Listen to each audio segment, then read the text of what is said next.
I'm one of those kind of people who has an inquisitive mind. I'm interested in everything. I'm very passionate about pretty much everything in life. But I decided that, finance and wealth management was something that was really interesting to me. And so I joined my family's practice. I went to university and joined the practice, and I got married. But there were definitely some struggles along the way that to bring me here. So, what were some of those struggles? And I mean, like you said, people look at you and they see all your success, but I think it's really important. I mean, we call the Woman of Inspiration podcast, Women of Inspiration don't wait for the opportunities, they create them, and I've always said that every woman has a story and actually every person has a story. So I know that you and I connected because we had both experienced being a single mom at one point in time. And so I know there's always single moms listening. There's always women in transition that are leaving, partnerships and marriages. And I just really believe that your story can help really inspire them and motivate them and see that there is a light at the end of the tunnel. Right. So sometimes you can plan and do everything right, and life is unexpected. As you know, things happen that you can't plan for. Life throws you curveballs. So I've always tried to do, everything right. You can never be 100% right, but I tried to follow all of society's rules. Be a good person. You know, uh, get married, be very careful, do my planning, have a baby, have two babies. And pretty soon I found myself, the person that I was married to had some mental illness. That's something that people don't see when they look at another person, what's going on, in between the ears or behind the wall. And he started self medicating and he became a substance abuser. And so I had a 5-month-old baby and a 2-year old. And pretty soon I found myself married to somebody who was in jail for scaring me a lot. A lot, I still went to work every day, but it was really hard. And that period where, you're sort of staying in bed one morning or late at night and you wake up and you think, holy heck, I feel really scared. Like, how did I get to this place? Um, that's really hard to go through. Sorry, I'm going to try not to cry. Ooh. Um, that period, I decided it was so hard. It was so, so hard. So if you find yourself in a situation and you're struggling, first of all, what you need to do is surround yourself with people that can be a good support network to you. Number two, I want you to know that if you find yourself in um, an abusive situation, it's not because you chose that. It just sort of happens to you, but you can get out. And you have to be strategic and careful, and you have to get help, but you can get out. And when I went through that period, what I realized is, holy heck, if Mm. I can go through this and I can literally make it out alive, literally, um, I can do anything. And when Mm. I went through that, it was when so you live long enough in life, everybody goes through challenges. Everybody. Nobody gets out without a challenge in life. But when you go through a period where you are challenged to your very core, you can choose to use that to your advantage. And the way that you would do that is it acts as a reset for your life. I mean, you can reset your life at any time, but when you're challenged like that, um, your brain converts like 80% of your daily habits to like autopilot, right? So when you go through that, it's like, hold up, let's reevaluate everything. Let's look at how we're doing. And, how are you proceeding towards the future? And so what that enabled me to do was really think about what could I have done better? What could I change? Was I holding myself back? Because before that, I've always been a very motivated person, but I felt like I was spinning my wheels. And then I went through this very traumatic experience and I did a lot of thinking and a lot of self-reflection. And what I realized is that I was actually holding myself back. So I made it through that period safely. Um, the person was held accountable.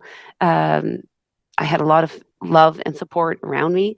So I was incredibly grateful for the company that I worked for my family and my friends. I realized how fortunate I really was.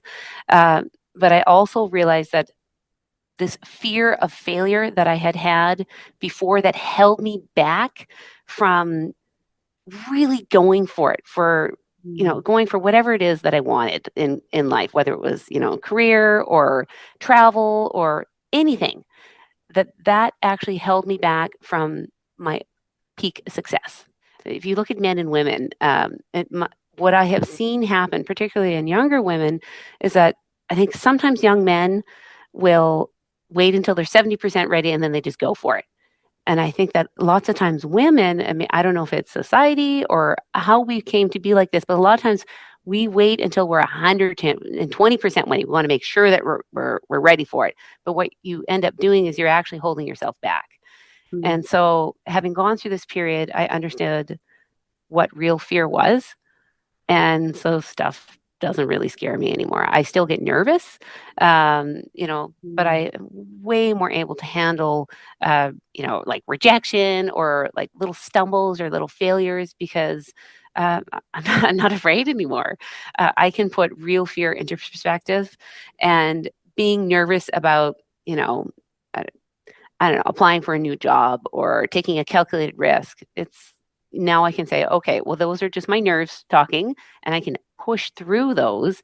And failure, because if you think about it, uh, I felt like I had failed initially. Having put myself in that situation, how could have I married this person? The thing is that life happens to you, and sometimes curveballs are thrown at you, and a lot of it is outside of your control. So all you can really control is this right here and your actions. I know that sounds so basic and simple, but that's all you can control. And if you look at the most successful in people in life, people look at them, they think that person has never failed. People look at you, Monica, and they say, oh, she's never failed. But that is so not true. I mean, in order to be successful, you have to be like, like those little punching dolls that you knock them down, they bounce right back and off they go, and then they get knocked down, off they go. It's the same kind of thing, right? You just have to dust yourself off and change the way that you look at failure. Failure is not having a stumbling block or making a mistake. Failure is probably just giving up. I mean, it's grit that will make you successful. It is the absolute love and belief in self that will drive you forward. And that was another thing that I realized when I went through that, because when you're in an abusive situation or abusive relationship, um, that person has a fractured ego inside of themselves and they have control over another person to try to like fill the cracks in their soul or their spirit. Mm. And that that person, and there aren't people like that out there. You know, this person happened to have mental illness, but I have come across other people like that where they, that's just how they had to make themselves feel good about themselves. And one thing I realized was I like me. I like me. I don't want to change me. I don't need to change me to be somebody else to be successful. I decided that I can be successful being my happy, positive self. I'm a nice person, but you can still be a real go getter. You don't have to be, you know, mean or cruel or any of those things. So that was another thing that I learned, um, and I learned that in business too. So I work with my father, I'm a partner with him. My dad is 6'3", tall guy, big, broad shoulders. I'm very petite, 5'4". You know, uh, a lot of our clients had seen me growing up in the industry as a child, literally, answering phones and, working as a teenager to help my parents grow their business. And so one of the things I struggled with as a young woman is having our clients recognize me as an Mm. adult and a mature individual. And so I was always trying to be my father. And Mm. you'll run into this if you have like some sort of a mentor or somebody you really look up to. You think, oh, I have to be that person in their role in order to be successful. And then one day it finally hit me. I don't have to be him. I can just be me. Like he's totally different. He has an analytical brain. He's a driver. I'm an empathetic driver. We're very different. And what I brought to the table wasn't trying to be him. You can never be a better version of somebody else. You can only be the best version of you. And so realizing that I could just bring myself to the table and me was good enough and I could just grow me. And once I did that, I lost my fear of failure. I stopped holding myself back. I started pushing past discomfort or, being uncomfortable. I started growing myself. It was like like a rocket ship. It was unbelievable. And I haven't looked back. It's been incredible.